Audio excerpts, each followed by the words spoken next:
Good morning. நான் doctor Padmapriya, obstetrician gynaecologist, ஜெயம் multi speciality hospital. இப்போ pregnant பேஷண்ட்க்கு ரொம்ப ஃப்ரீக்வெண்ட் கம்ப்ளைண்ட் என்னன்னா, அடிக்கடி யூரின் போகிறது, இல்லை யூரின் போகாமல் இருக்கிறது, இல்லை யூரின் போகும்போது எரிச்சல் இருக்கிறது. ஸோ இதில் ஒவ்வொரு பேஷண்ட்க்கும் ஒரு டிஃப்ரெண்ட் ரீசன் இருக்கும். பட் என்ன யூரினரி ப்ராப்ளம் இருந்தாலும் நீங்கள் கண்டிப்பாக உங்கள் டாக்டர் ஃபஸ்ட்டு பார்த்துருங்க. ஏன்னா நிறைய பேருக்கு என்னென்னா யூரின் லீக் ஆகிட்டே இருக்குன்பாங்க, பார்த்தீங்கன்னா பனிக்கூட நீர் உடஞ்சிருக்கும். ஸோ அது மாதிரி இருக்கும்போது நீங்கள் கண்டிப்பாக உடனே டாக்டரை பார்க்கணும். அது ஒரு விஷயம். 2வது விஷயம் யூரினரி ட்ராக்ட் இன்ஃபெக்ஷன் நம்ம ட்ரீட் பண்ணலன்னா நம்மளுக்கு ப்ரீடேர்ம் லேபர், அதாவது குறப்பிரசவம் ஆகிறதுக்கு நிறைய வாய்ப்பு இருக்குது. அதனால யூரின் அடிக்கடி போகுது, இல்லை எரிச்சல் இருக்குது, அது மாதிரினா நீங்கள் கண்டிப்பாக யூரின் டெஸ்ட் எடுத்து அதுக்குரிய ஆன்டிபயோட்டிக் உங்கள் டாக்டர்ஸ் உங்களுக்கு அட்வைஸ் பண்ணுவாங்க.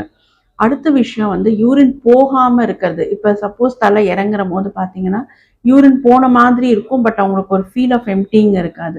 இது மாதிரி இருக்கும்போது நம்ம பார்த்துட்டு தலை இறங்கியிருக்கா, நம்ம என்ன பண்ணணும், ஏன்னா யூரின் நிறைய நேரம் பிளாடரில் இருக்கக்கூடாது.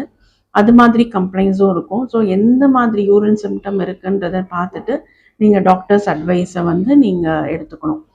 தேங்க்யூ.